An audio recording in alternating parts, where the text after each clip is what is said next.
research and innovation is important for Europe, and funding it at the proper level is very important because we need to ensure that universities are able to develop research and innovation activities.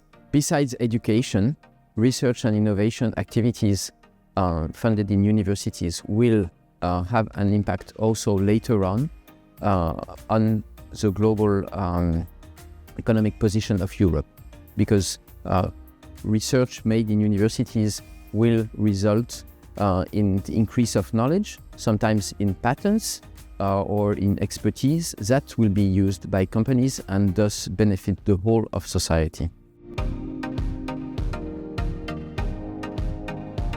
I worked in the administration of a university, and what I note is that the application and the management of grants has become increasingly difficult. There is a very large toll that is imposed on researchers to prepare and to write grants, and which is not always useful. And later on, to manage the grants, we need to have a very expert workforce in the university, and even with this very expert staff, there are lots of difficulties, many audits that we have to answer to, despite that the fact that Sorbonne University is publicly funded and publicly controlled. And let me tell you that in France, the public control is very strict. So there is still a very strong control imposed by the European Commission to ensure that funding is properly spent.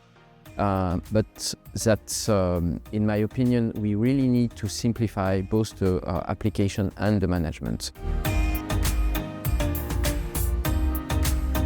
There is one key aspect of an impactful FP10 is the amount of money that will be available to researchers. So for this, there needs to be an adequate overall budget. So that's one aspect. This budget needs to be properly tailored for researchers and universities to apply. As I mentioned earlier, there is this question of simplification, but also of having proper tools.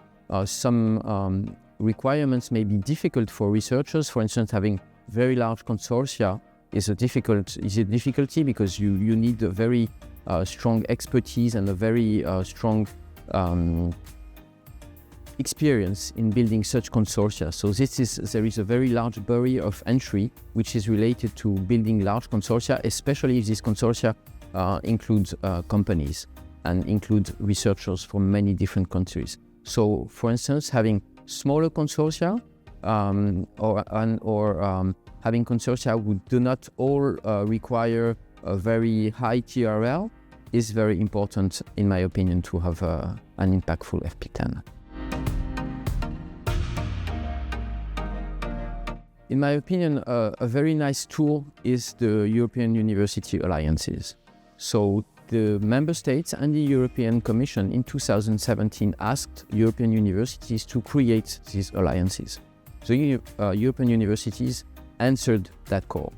And now we lack tools to be able to work on all the dimensions of our universities. Currently, these alliances are funded through the education tools like Erasmus+, and we lack a tool to fund research and innovation activities properly at the proper level. So, in my opinion, funding these university alliances would be a really nice way of ensuring this synergy between different DGs.